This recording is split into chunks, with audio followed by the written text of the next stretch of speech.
ఈ నెల 16న కర్నూలు జిల్లాలో ప్రధాని నరేంద్ర మోడీ పర్యటించనున్నారు. అందుకు సంబంధించి అన్ని ఏర్పాట్లను ప్రభుత్వం చేస్తోంది. నరేంద్ర మోడీ రాకతో వెనుకబడిన రాయలసీమ జిల్లాలు అభివృద్ధి వైపు అడుగులు వేస్తాయని అంటున్న శాసన మండలి సభ్యులు బీటీ నాయుడుతో మా ప్రతినిధి మధుసూదన్ మరింత సమాచారం అందిస్తారు. భారత ప్రధాని నరేంద్ర మోడీ పర్యటన కోసం కూటమి ప్రభుత్వం భారీ ఎత్తున ఏర్పాట్లు చేస్తోంది. ఇక ఇదే అంశానికి సంబంధించి మనతో మాట్లాడడానికి ఎమ్మెల్సీ బీటీ నాయుడు. సార్ చెప్పండి, ప్రభుత్వము ప్రతిష్టాత్మకంగా ప్రధాని ఏర్పాట్లు చేస్తూ ఉంది, ఎలా జరుగుతుంది? మీరు చూశారు, నభూతో నభవిష్యత్ అనే విధంగా దాదాపు 5 లక్షల మంది వచ్చినా కూడా 186 ఎకరాల్లో అన్ని రకాల సౌకర్యాలతో ఇబ్బంది పడకుండా మరి ఈ యొక్క భారీ కార్యక్రమం జరుగుతుంది. దీని కారణం మీరు అన్నట్లు సాక్షాత్ భారత ప్రధాని రాబోతున్నారు. ముఖ్యమంత్రి వర్యులు నారా చంద్రబాబు నాయుడు గారు, డిప్యూటీ సీఎం పవన్ కళ్యాణ్ గారు, యువ నాయకుడు నారా లోకేష్ బాబు గారు, ఈ నలుగురు రాబోతున్నారు. ఈ కర్నూలు సెలెక్ట్ చేయడానికి ప్రధానమైన కారణం మీ అందరికీ తెలుసు. కర్నూలు అంటే రాయలసీమలో ఒక భాగం. ఎంతసేపు ఉన్న కొండారెడ్డి బురుజు, ఎరకల కొడవలు చూపించి ఇది వెనుకబడినటువంటి ప్రాంతం, మనకు అమ్మాయిలు ఇచ్చే పరిస్థితి లేదు, చేసుకునే పరిస్థితి.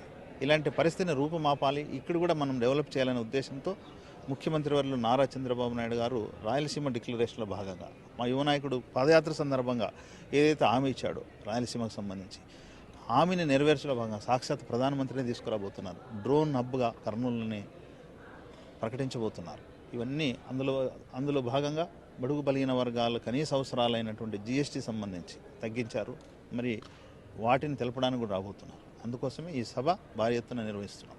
వెనుకబడిన రాయలసీమ జిల్లాలకు సాగునీటి ప్రాజెక్టుల గురించి కేంద్రానికి ఏమైనా ప్రతిపాదన పంపే అవకాశం?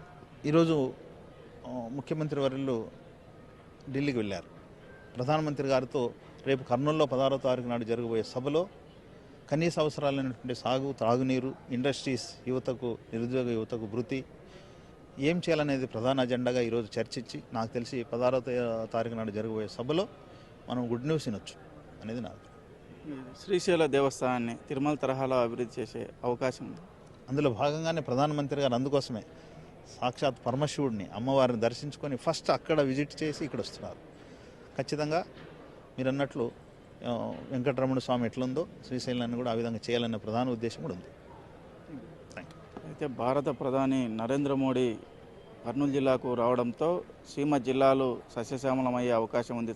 సాగునీటి ప్రాజెక్టుల గురించి కూడా నివేదికలు పంపిస్తాము, అదేవిధంగా పరిశ్రమల కారిడార్గా ఓరోకల్లు ఏర్పాటవుతుందని చెప్పేసి ఎమ్మెల్సీ బీటీ నాయుడు చెప్పారు. వీడియో జర్నలిస్ట్ శివశంకర్తో మధు, రాజ్ న్యూస్, నన్నూరు, కర్నూలు జిల్లా.